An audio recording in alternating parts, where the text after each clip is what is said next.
नमस्कार, face to face Madhya Pradesh में मैं हूं आपका होस्ट राहुल सौमित्र। मध्य प्रदेश में ये पहली मर्तबा है जब दोनों दलों का शीर्ष नेतृत्व निकाय चुनाव में इस कदर पसीना बहा रहा है, जैसे लग रहा है कि ये निकाय चुनाव ना हो बल्कि विधानसभा का चुनाव हो। क्योंकि प्रतीत तो ऐसा ही हो रहा है, दोनों दल दिन रात मेहनत कर रहे हैं। भारतीय जनता पार्टी की तरफ से शिवराज सिंह चौहान और उनका पूरा मंत्रिमंडल, और इसके साथ केंद्र के जितने मंत्री हैं मध्य प्रदेश से जुड़े हुए, वो सब दौरा कर रहे हैं। इधर कांग्रेस की तरफ से भी सभी विधायकों की ड्यूटी लगा दी गई है और ये बाकायदा कह दिया गया है और समझा दिया गया है कि ये निकाय चुनाव ही तय करेगा कि 2023 में आपको टिकट मिलेगा या नहीं मिलेगा। दो खास मेहमान हैं, इनसे बहस करेंगे। हमारे साथ आ भी गए विकास बोंद्रिया जी हैं। बहुत स्वागत विकास बोंद्रिया जी। भारतीय जनता पार्टी से पक्ष रखेंगे और कांग्रेस की तरफ से राम पांडे जी से पूछेंगे उनकी पार्टी का विजन। आप दोनों मेहमानों का बहुत स्वागत है। ये दोनों मेहमान हमारे साथ जुड़े रहे और मध्य प्रदेश की जनता भी हमारे साथ जुड़ी रहे। एक एक्सक्लूसिव रिपोर्ट पहले दिखा देते हैं उनको। भारतीय जनता पार्टी के सभी पार्षदों को जिताइए, बोलिए सब तैयार हैं।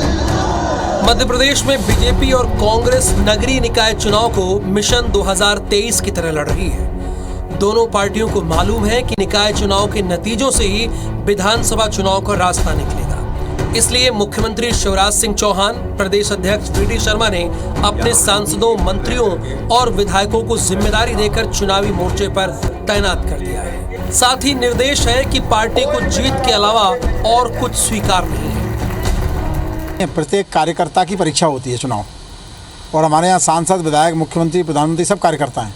इसलिए प्रत्येक कार्यकर्ता जो वार्ड के स्तर पर है, मंडल के स्तर पर है, जिले के स्तर पर है, सबकी जिम्मेदारी है।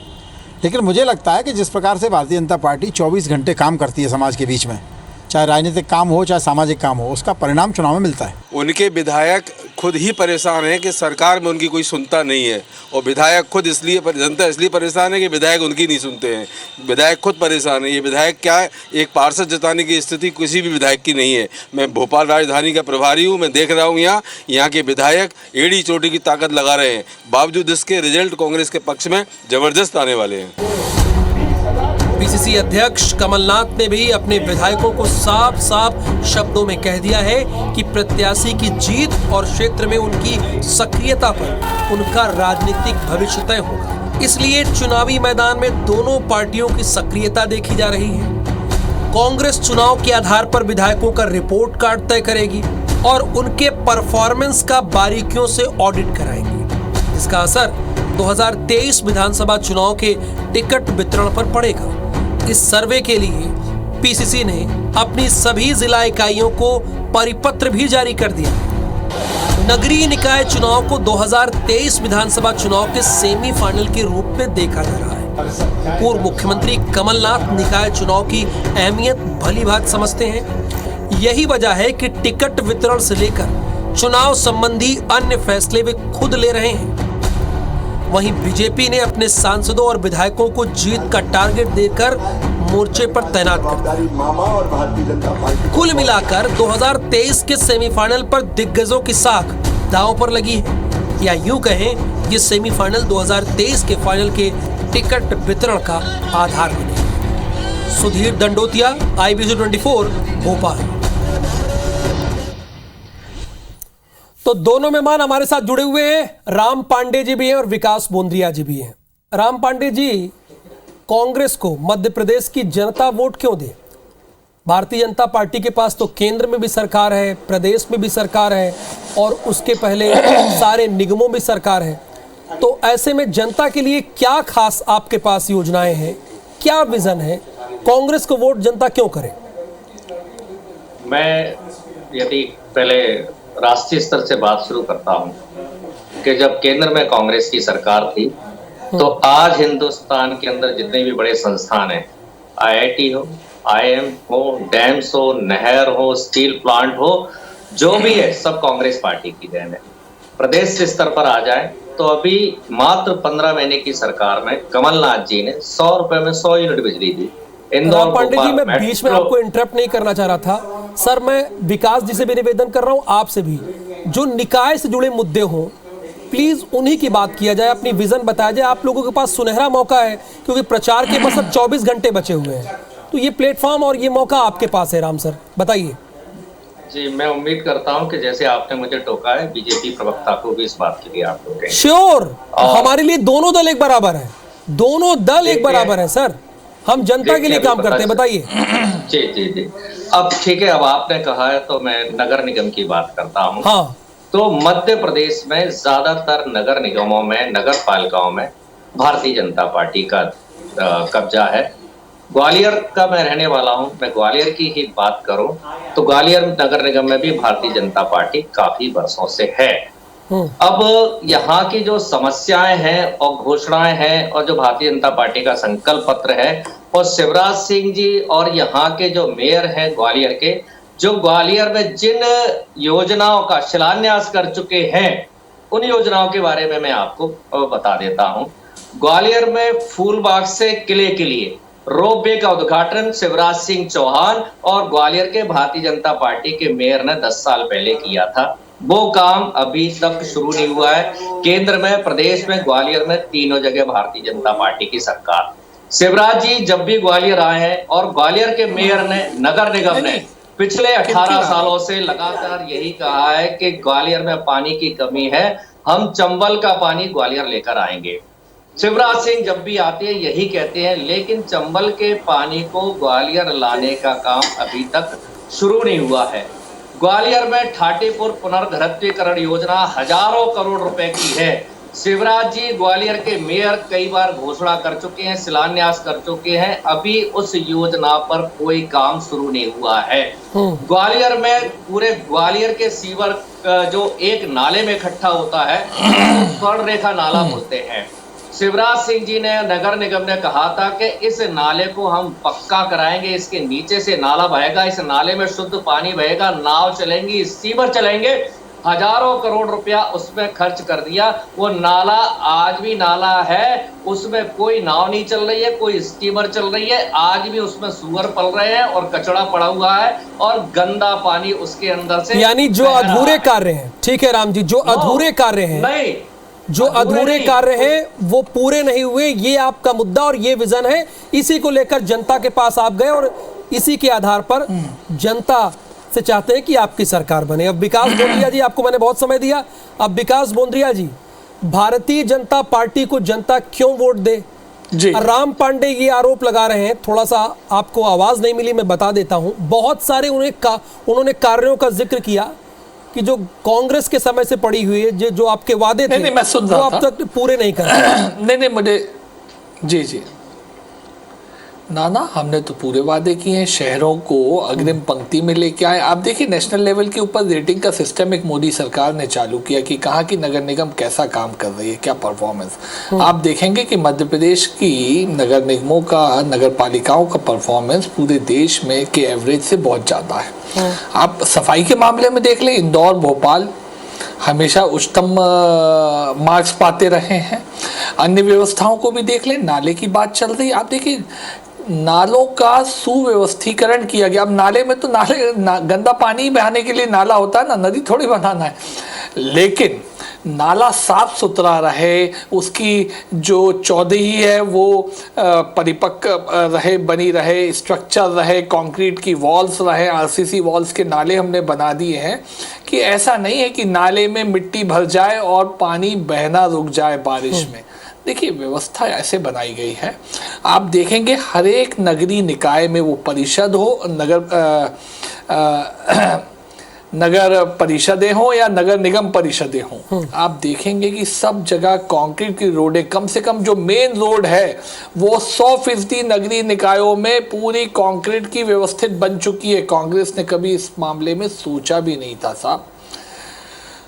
शहरों को क्या चाहिए? उनकी एक सांस्कृतिक विरासत, एक पहचान बने। भारतीय जनता पार्टी ने उसे फोकस किया है। विकास, सांस्कृतिक विरासत को फोकस करना, वहाँ की सुंदरता को बढ़ाना, वहाँ की ग्रीनरी को बढ़ाना, जो नगरीय निकाय के काम है हमने सब किए। और देखिए, सबसे महत्वपूर्ण बात राहुल भाई, केंद्र सरकार और मध्य प्रदेश की सरकार जो योजनाएं बनाती है, उनकी फंडिंग देती है, वो कैसे शहर के अंदर वो लोक कल्याणकारी योजनाएं हो या विकास संबंधी योजनाएं हो, कैसे उतर सकें, कैसे हितग्राही योजनाओं को हम लोगों को लाभान्वित करा सके। वो योजनाएं किसकी होती है? कई मर्तबा केंद्र और राज्य सरकारों की होती है। आप देखिएगा प्रधानमंत्री आवास योजना में भोपाल में या किसी भी नगरीय निकाय में हमने इतने मकान बनाए कि हमें एक्स्ट्रा कोटा अलॉटमेंट हुआ, और जब कमलनाथ सरकार थी तो वो मकान कम बने और हमारे को जो बजट अलॉटेड था वही हम नहीं खर्च कर पाए थे पूरा। तो ये एक छोटी सी स्थिति है परफॉर्मेंस की,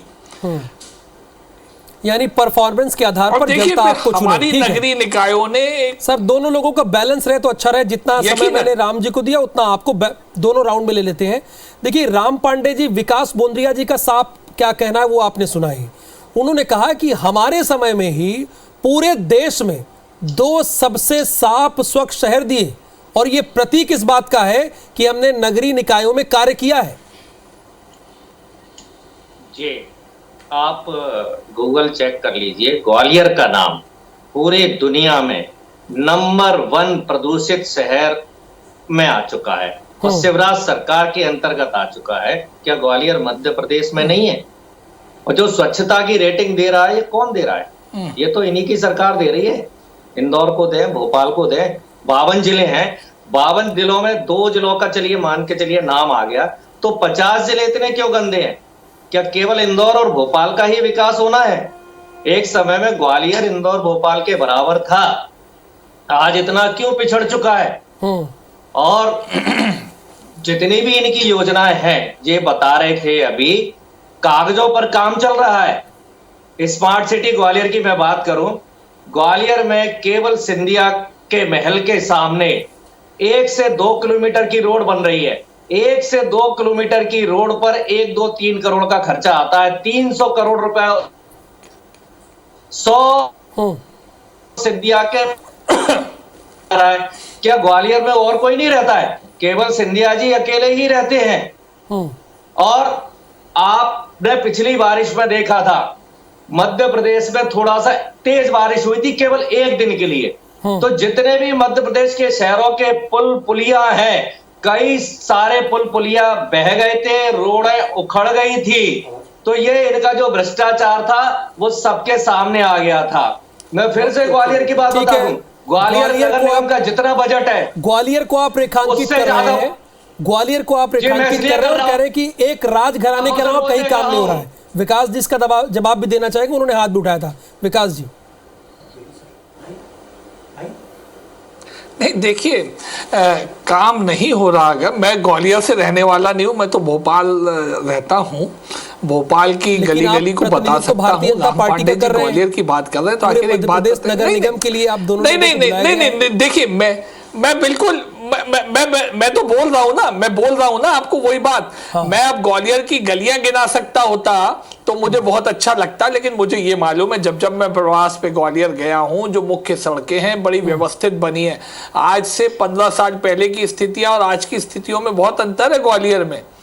आप एक बात देखिएगा, अब इन्होंने पांडे जी ने ग्वालियर की बात कही, रेलवे स्टेशन से बाहर निकलते हैं आप ग्वालियर की, सुव्यवस्थित रोड है या नहीं है, और रोडें किस क्वालिटी की बनाई जाए, हमने इसे फोकस किया है। अब हम नहीं चाहते कि एस्फाल्टिंग रोडें जो पानी के साथ में टेक्निकली वीक होती हैं और पानी की मार नहीं झेल पाती, वो बार बार खराब होती रहे, बार बार बनते रहे। हमारा जो डेवलपमेंटल प्लान है वो बेहतर स्पेसिफिकेशन ऑफ रोड्स के साथ है ग्वालियर में। और केवल ऐसा नहीं कि किसी एक जगह पे हो रहा है, ये सब जगह हो रहा है साहब। कर रहे हैं भोपाल का अटल पथ हो, भोपाल की स्मार्ट सिटी रोड हो, सामने है भोपाल के एक रोड जजेस के ना, ये आपका गलत आरोप है।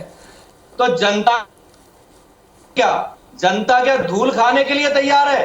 क्या जनता ऊपर चलने के तैयार है? ग्वालियर में देखिए ट्रैफिक एनालिसिस, पानी मिला रहा है। ट्रैफिक एनालिसिस करके रोडों की प्रमुखता डिसाइड होती है, उसी अनुरूप उनका डेवलपमेंट किया जाता है।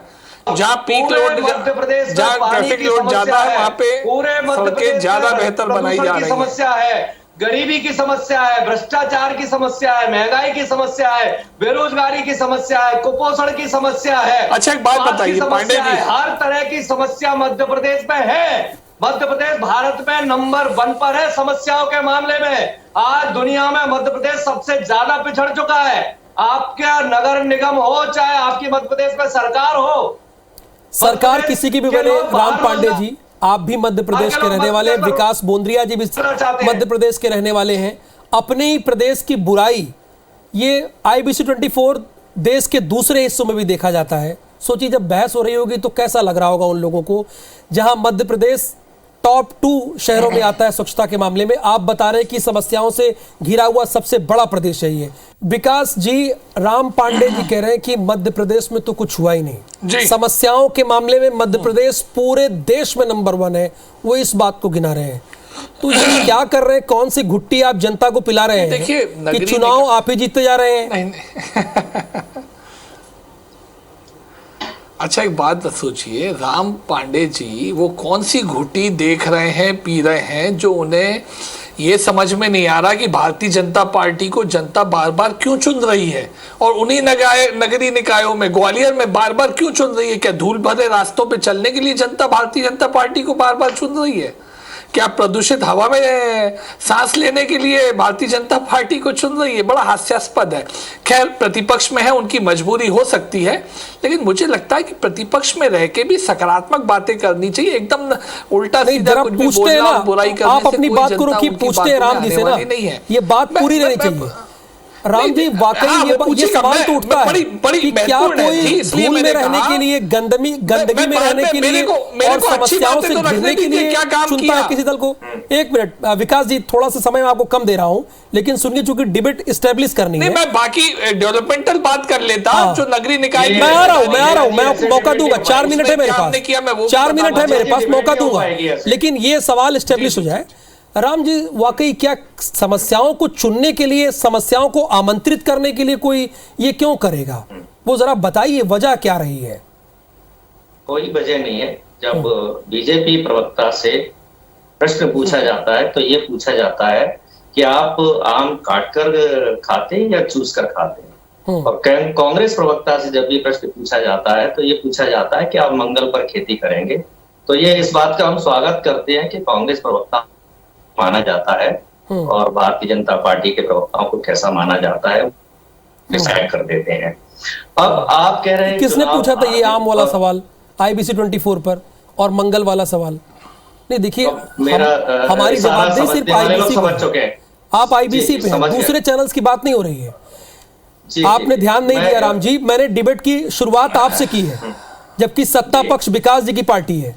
यहां पर भेदभाव नहीं चलता, तो ये बातें प्लीज यहां पर मत कीजिए, इस चैनल में मत कीजिए, और कहीं जाइए डंके की चोट बोलिए, मुझे कोई फर्क नहीं पड़ता है। शुरुआत मैंने आपसे की, आपने देखा बहस की शुरुआत, और आपको पूरा मौका दिया, बैलेंस टाइमिंग है। प्लीज सर ये बातें मत कीजिए, आप बात पूरी कीजिए, आप बात पूरी कीजिए सर, छोड़ दीजिए इसको, हम लोग मत उलझे ना। आपने क्या कहा, मध्य प्रदेश को क्यों बदनाम कर रहे हैं? मोदी जी से नहीं पूछते अमेरिका इंग्लैंड जाकर वो हिंदुस्तान को क्यों बदनाम करते हैं? चलिए उस बात को छोड़ते हैं। अब आपने कहा कि लोग धूल खा रहे हैं और इतनी परेशानियां हैं, फिर भारतीय जनता पार्टी को क्यों चुनते हैं? हमने एक पौराणिक कहावत सुनी हुई है, वो सत्य है कि पाप का घड़ा धीरे धीरे भरता है और फिर वो एक ना एक दिन फूटता है। अच्छा। तो इनका जो झूठ का घड़ा है ये भर रहा है। जनता इनके झूठ को सुना, इन्होंने जनता को बहकाया, फुसला कई बातों पर, और जनता इनकी बातों पर आ गई, इनके झूठ बोलने पर आ गई और इनको चुनाव दर चुनाव जिता दी गई। लेकिन हर पाप का घड़ा भरता है, हर झूठ का घड़ा भरता है, तो वो भरने का पूरा समय आ चुका है। जैसे कि कई राष्ट्रीय स्तर की ऐसी घटना हुई है कि ये करने के बाद पीछे हटते हैं। जैसे अभी राहुल गांधी जी ने वायनाड में कहा कुछ था और इनके पूर्व केंद्रीय मंत्री, सांसद, और इन्होंने वीडियो बनाकर चला। सर चूंकि मेरे पास 1 मिनट है, इसलिए मुझे विकास जी जवाब लेना होगा। आप जनता को बहकाते हैं विकास जी, आप झूठ बोलते हैं, झूठ बोलकर बहकाकर जनता से वोट लेते हैं। ये राम पांडे जी कह रहे हैं, इसका जवाब। देखिए, राम पांडे जी जनता की समझ के ऊपर आशंकाएं और कोहरा डालना ये बहुत गलत बात है। जनता की समझ को हमें नतमस्तक होकर स्वीकार करना चाहिए। We should salute our people.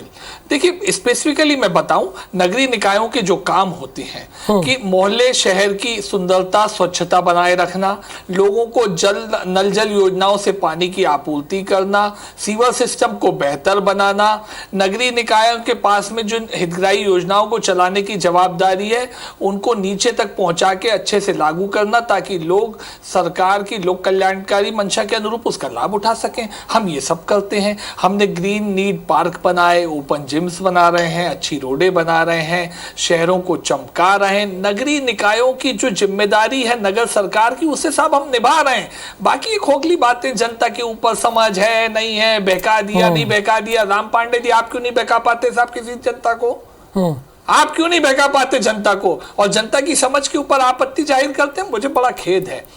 Specifically मापदंड के अनुसार विकास योजनाओं को जो नगरीय निकाय के अधिकार क्षेत्र में आती है हम बढ़ा के आगे बढ़ा रहे हैं। समय की बाध्यता है, हमारे बहस को यहीं खत्म करना होगा।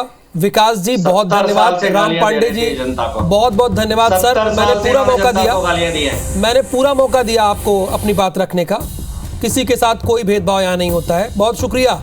आप दोनों सकारात्मक राजनीति कीजिए, जनता का भला कीजिए, उम्मीद यही है।